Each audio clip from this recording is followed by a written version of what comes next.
楼市呢有各种声音，包括买房的和卖房的想法都不一样。买房的呢，当然想买到面积又大又便宜的房子，卖方呢却想让自己的房子价格卖得更高。每个人的立场不一样，看事物的角度呢也不一样。那么今天我们要讨论的话题就是呢，楼市关于贷款由来已久的两个话题。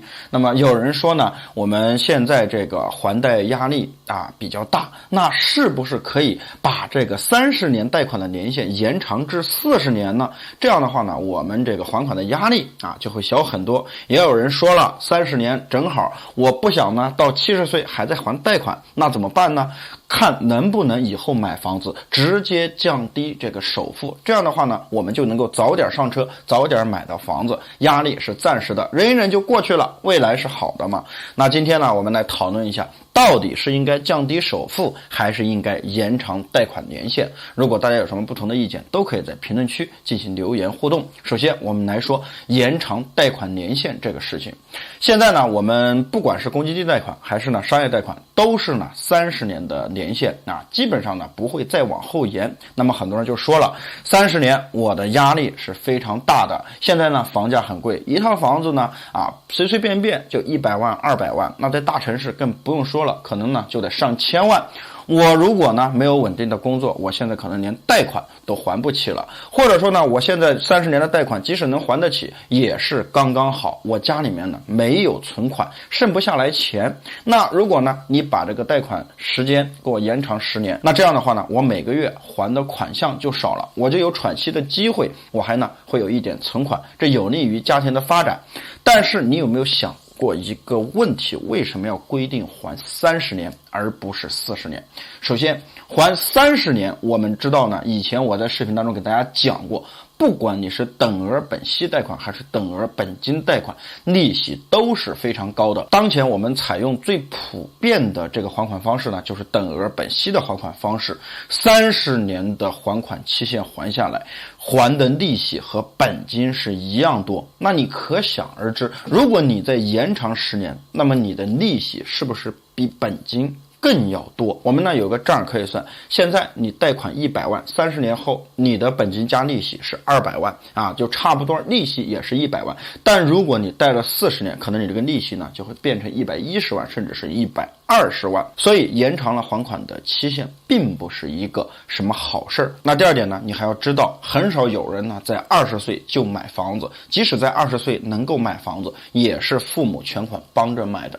真正人们自主想要买房子，都是在结婚以后，自己成立家庭以后，那大概的一个岁数呢就在30岁。如果现在你有的选，那么你从30岁开始还贷款，一直还到70岁，也就意味着你退休了以后还要还10年的贷款。我们以男性的退休年龄来算，那你可想而知，在你没有退休的时候，你可能呢有稳定的收入，可以应付呢这些还款。但是你退休了以后呢，除了特殊的一些岗位退休工资比较高以外，剩下的普通岗位退休工资都比在职的工资要低很多。你拿什么来还这个贷款？你可不想呢在晚年的时候你的房子被银行收走吧？所以说从这个角度来讲的话呢，如果时间延长，坏处是大于好处的。我们再来说降低首付。那很多人说，既然这个年限不能改，就30年，那你能不能在我买房的时候把这个首付给我降到20%，甚至是10%？这样的话呢，我手里面钱不用攒，我可能呢工作个3-4年，我就可以马上买房子了压力大一点无所谓，我可以还款嘛。但是你有没有想过，这里面呢充满了陷阱和压力。什么陷阱呢？那我们来说，低首付呢有明低首付和暗低首付。明着低首付呢，就是说现在全面放开国家规定你的首付只是10%或者是20%，是你的工作呢和收入来决定。好，那这样的话呢，如果你的收入又比较高，工作又比较稳定，你当然是最大的受益者。你可以选择20%的首付，甚至是10%的首付。但是我们普通老百姓在买房子的时候选择这个低首付就容易上当，那这就不得不提到售楼处的低首付保障。当你去售楼处看好房子的时候呢，一算30%的首付你的钱不够，但是售楼员会告诉你，没事，我们可以跟你做成10%的首付，剩下的20%我们帮你垫付，你只需要在1年之内帮我还上就可以了。但是你可以想象一下，这20%的首付是多少？有可能是20万，有可能是30万啊！它比你还房贷还狠，你需要在1年的时间去还完。虽然你不需要出任何的利息，但是你要知道你的收入水平，也就是说，在这1-2年的时间里，你不光每个月要还这个售楼处的首付钱，还要还着自己的房贷。这一年如果你搞不好的话，你的征信直接就坏掉了。所以这就是低首付的危害。而且还有一点我们要记住，现在房价稳定了，稳定了不代表房价变成白菜价了，它是一个高位稳定的状态。我们虽然说2022年的这个房价降到了2019年的水平，2021年的最高点房价呢是均价1万块，2019年的均价是9500块，也就是每平方少了500块钱左右嘛。那实际上对整体的这个房屋总价是没有什么影响的。也就是说呢，在房子总价不变的情况下，你的首付越低，你每个月还款的压力就越大。你可想而知，这样的低首付能有几个人能承受得起？所以呢，这2个话题呢，基本上都是伪命题，延长了贷款的时间也不好，降低了首付也不好，因为这个没有从根本上解决我们买房的问题，我们的压力还是以不同的形式在存在。